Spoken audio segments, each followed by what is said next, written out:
ওই আমি ভাবতেছিলাম কি কয়দিন বাদেই তো রোজা, রোজার দিনগুলো আমি বাপের বাড়িতে থাকতে চাই, তাইলে সুবিধা হইব। সুবিধা কি মানে আমি আমার মা আমার ভাবির সাথে মিল্লা ইবাদত বন্দেগী করতে পারলাম, আমার রোজাগুলো রাখতে একটু সুবিধা হয় আর কি বাপের বাড়ি থাকলে। এইসব কথা আমাদের বলে কোনো লাভ নেই। আমাদের সংসারের সভাপতি হলো আমার মা, আর সেক্রেটারি হলো আমার আব্বা। যা কর তাদের কর, তারা যদি পারমিশন দেয় আমার কোনো সমস্যা নেই। তাকে ডাকতেছি, তাগরই কর।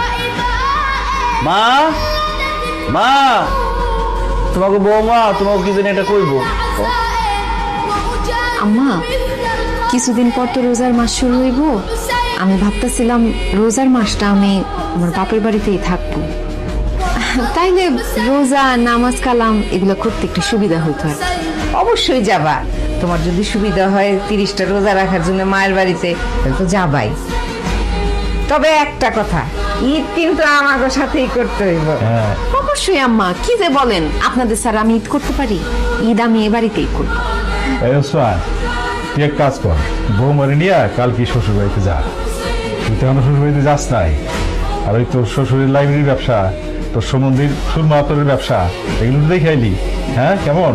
ঠিক আছে আব্বা, তুমি যেহেতু কইতেছো, কালকে এই বকুলরে নিয়ে আমি ওর বাড়িতে যাবো। আমি কই কি কি দরকার তুমি কষ্ট করে যাইবা? আমার আব্বারে ফোন দিলে হ্যাঁ আইসা আমারে নিয়ে যাইবো। তোমার আব্বা কষ্ট করে আবার আসবে কেন? ওসমানই তোমার নিয়ে তোমাকে বাড়িতে দিয়ে আসবো। জি আব্বা।